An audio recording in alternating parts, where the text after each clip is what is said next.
A paz do Senhor, gente. Hoje, dia 314, começamos Atos dos Apóstolos. Show aí? Voltamos pro monitorzinho, tadinho. Voltou. Computadorzinho funcionando. Voltou. Tinha queimado a fonte. Só apagou assim. Oxi. Graças a Deus consegui trocar, deu boa. Rapidinho descobrimos. Foi a primeira coisa que eu testei. Graças a Deus eu vou. Vamos lá, dia 314, Atos dos Apóstolos, capítulo de número 1. É 1 e 2 só hoje, bora lá. Em meu livro anterior, Teófilo escrevia a respeito de tudo o que Jesus começou a fazer e a ensinar, até o dia em que foi elevado aos céus, depois de ter dado instruções por meio do Espírito Santo aos apóstolos que havia escolhido. Depois do seu sofrimento, Jesus apresentou-se a eles e deu-lhes muitas provas indiscutíveis de que estava vivo. Apareceu-lhes por um período de 40 dias, falando-lhes acerca do reino de Deus. Certa ocasião, enquanto comia com eles, deu-lhes esta ordem: não saiam de Jerusalém, mas esperem pela promessa de meu Pai, da qual lhes falei. Pois João batizou com água, mas dentro de poucos dias vocês serão batizados com o Espírito Santo. Então os que estavam reunidos lhe perguntaram: Senhor, é neste tempo que vais restaurar o reino a Israel? Ele lhes respondeu: não lhes compete saber os tempos ou as datas que o Pai Celestial... Não lhes compete saber os tempos ou as datas que o Pai estabeleceu pela sua própria autoridade. Mas poderão... eu tô lendo tudo invertido. Deixa eu ler de novo. Não vou parar não, vamos embora. Versículo 8. De novo, mas receberão poder quando o Espírito Santo descer sobre vocês, e serão minhas testemunhas em Jerusalém, em toda a Judéia e Samaria, e até os confins da terra. Tendo dito isso, foi elevado às alturas enquanto eles olhavam, e uma nuvem o encobriu da vista deles. E eles ficaram com os olhos fixos no céu enquanto ele subia. De repente surgiram diante deles 2 homens vestidos de branco, que lhes disseram: Galileus, por que vocês estão olhando para o céu? Este mesmo Jesus, que dentre vocês foi elevado aos céus, voltará da mesma forma como o viram subir. Então eles voltaram para Jerusalém, vindo do monte chamado das Oliveiras, que fica perto da cidade, cerca de 1 quilômetro. Quando chegaram, subiram ao aposento onde estavam hospedados. Achavam-se presentes Pedro, João, Tiago e André, Filipe, Tomé, Bartolomeu e Mateus, Tiago, filho de Alfeu, Simão, o Zelote, e Judas, o filho de Tiago. Todos eles se reuniram sempre em oração com as mulheres, inclusive Maria, a mãe de Jesus, e com os irmãos dele. Naqueles dias Pedro levantou-se entre os irmãos um grupo. Naqueles dias Pedro levantou-se entre os irmãos um grupo de cerca de 120 pessoas e disse: Irmãos, era necessário que se cumprisse a escritura que o Espírito Santo predisse por boca de Davi a respeito de Judas, que serviu de guia aos que prenderam Jesus. Ele foi contado como um dos nossos e teve participação neste ministério. Abre parênteses. Com a recompensa que recebeu pelo seu pecado, Judas comprou um campo. Ali caiu de cabeça, seu corpo partiu-se ao meio, e as suas vísceras se derramaram. Todos em Jerusalém ficaram sabendo disso, de modo que, na língua deles, esse campo passou a chamar-se Aceldama, isto é, campo de sangue, fecha parênteses. Por que, prosseguiu Pedro,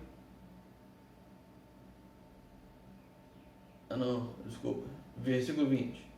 Por que, prosseguiu Pedro, está escrito no livro de, deixa eu ler de novo. Por que, prosseguiu Pedro, está escrito no livro de Salmos: fique deserto o seu lugar, e não haja ninguém que nele habite, e ainda, que outro ocupe o seu lugar. Portanto, é necessário que escolhamos um dos homens que estiveram conosco durante todo o tempo em que o Senhor viveu entre nós, desde o batismo de João até o dia em que Jesus foi elevado dentre nós às alturas. É preciso que um deles seja conosco testemunha de sua ressurreição. Desculpa aí, tá, gente? Vamos embora. Perdão. Então indicaram 2 nomes: José, chamado Barsabás, também conhecido como Justo, e Matias. Depois oraram: Senhor, tu conheces o coração de todos. Mostra-nos qual deles 2 tens escolhido para assumir este ministério apostólico que Judas abandonou, indo para o lugar que lhe era devido. Então tiraram sortes. Não, é isso mesmo. De novo. Então tiraram sortes, e a sorte caiu sobre Matias. Assim, ele foi acrescentado aos 12 apóstolos. Chegando o dia de Pentecoste, estavam todos reunidos num só lugar. De repente, veio do céu um som como de um vento muito forte, e encheu toda a casa na qual estavam assentados. E viram o que parecia línguas de fogo, que se separavam e pousaram. Separaram. Deixa eu ler isso de novo. Versículo 3. E viram o que parecia línguas de fogo, que se separaram e pousaram sobre cada um deles. Todos ficaram cheios do Espírito Santo e começaram a falar noutras línguas, conforme o Espírito os capacitava. Havia em Jerusalém judeus, tementes a Deus, vindos de todas as nações do mundo. Ouvindo-se o som, ajuntou-se uma multidão que ficou perplexa, pois cada um os ouvia falar em sua própria língua. Atônitos e maravilhados, eles perguntavam: acaso não são galileus todos estes homens que estão falando? Então, como os ouvimos, cada um versículo 8. Então, como os ouvimos, cada um de nós em nossa própria língua materna? Partos, medos e elamitas, habitantes da Mesopotâmia, Judéia e Capadócia, do Ponto e da província da Ásia, Frígia e Panfília, Egito e das partes da Líbia próximas a Cirene, visitantes vindos de Roma, tanto judeus como convertidos ao judaísmo, cretenses e árabes. Nós os ouvimos declarar as maravilhas de Deus em nossa própria língua. Atônitos e perplexos, todos perguntavam uns aos outros: que significa isto? Alguns, todavia, zombavam deles e diziam: eles beberam vinho demais. Então Pedro levantou-se com os 11 e, em alta voz, dirigiu-se à multidão: homens da Judéia e todos os que vivem em Jerusalém, deixem-me explicar-lhes isto. Ouçam com atenção estes homens. Ouçam com atenção. Estes homens não estão bêbados, como vocês supõem. Ainda são 9 horas da manhã. Ao contrário, isto é o que foi predito pelo profeta Joel. Nos últimos dias, diz Deus, derramarei do meu espírito sobre todos os povos. Os seus filhos e as suas filhas profetizarão. Os jovens terão visões, os velhos terão sonhos. Sobre os meus servos e as minhas servas derramarei do meu espírito naqueles dias. E eles profetizarão.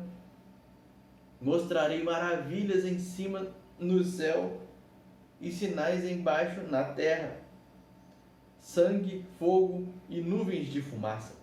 O sol se tornará em trevas e a lua em sangue, antes que venha o grande e glorioso dia do Senhor. E todo aquele que invocar o nome do Senhor será salvo. Israelitas, ouçam estas palavras. Jesus de Nazaré foi aprovado por Deus diante de vocês, por meio de milagres, maravilhas e sinais que Deus fez entre vocês por intermédio dele, como vocês mesmos sabem. Este homem lhes foi entregue por propósito determinado e pré-conhecimento de Deus. E vocês, com a ajuda de homens perversos, o mataram, pregando-o na cruz. Mas Deus o ressuscitou dos mortos, rompendo os laços da morte, porque era impossível que a morte o retivesse. A respeito dele, disse Davi: eu sempre via o Senhor diante de mim, porque ele está à minha direita, não serei abatido. Por isso o meu coração está alegre e a minha língua exulta. O meu corpo também repousará em esperança, porque tu não me abandonarás no sepulcro, nem permitirás que o teu santo sofra decomposição. Tu me fizeste conhecer os caminhos da vida e me encherás de alegria na tua presença. Irmãos, posso dizer-lhes com franqueza que o patriarca Davi morreu e foi sepultado. E o seu túmulo está entre nós até o dia de hoje. Mas ele era profeta e sabia que Deus lhe prometera sob juramento que colocaria um dos seus descendentes em seu trono. Prevendo isso, falou da ressurreição do Cristo, que não foi abandonado no sepulcro, cujo o corpo não sofreu decomposição. Deus ressuscitou este Jesus e todos nós somos testemunhas desse fato. Exaltado à direita de Deus, ele recebeu do Pai o Espírito Santo prometido e derramou o que vocês agora veem e ouvem. Pois Davi não subiu aos céus, mas ele mesmo declarou: o Senhor disse ao meu Senhor: senta-te à minha direita, até que eu ponha os teus inimigos como estrado para os teus pés. Portanto, que todo o Israel fique certo disto: este Jesus, a quem vocês crucificaram, Deus o fez Senhor e Cristo. Quando ouviram isso, ficaram aflitos em seu coração e perguntaram a Pedro e aos outros apóstolos: irmãos, que faremos? Pedro respondeu: arrependam-se e cada um de vocês seja batizado em nome de Jesus Cristo para perdão dos seus pecados, e receberão o dom do Espírito Santo, pois a promessa é para vocês, para os seus filhos e para todos os que estão longe, para todos quantos o Senhor, o nosso Deus, chamar. Com muitas outras palavras os advertia e insistia com eles: salvem-se desta geração corrompida. Os que aceitaram a mensagem foram batizados, e naquele dia houve um acréscimo de cerca de 3.000 pessoas. Eles se dedicavam ao ensino dos apóstolos e à comunhão, ao partir do pão e às orações. Todos estavam cheios de temor, e muitas maravilhas e sinais eram feitos pelos apóstolos. Os que criam, os que criam mantinham-se unidos e tinham tudo em comum. Vendendo suas propriedades e bens, distribuíam a cada um conforme a sua necessidade. Todos os dias continuavam a reunir-se no pátio do templo. Partiam o pão em suas casas e juntos participavam das refeições, com alegria e sinceridade de coração, louvando a Deus e tendo a simpatia de todo o povo. E o Senhor lhes acrescentava diariamente os que iam sendo salvos. Amém? Só 1 e o 2 hoje. Pequenininho ficou, né? É porque é grande. Atos 12 apóstolos. Amém? Muito, muito, muito maneiro, né? Jesus ficou aqui por 40 dias. Depois da morte, da ressurreição. Gente, a paz do Senhor. Fiquem com Deus. Até amanhã.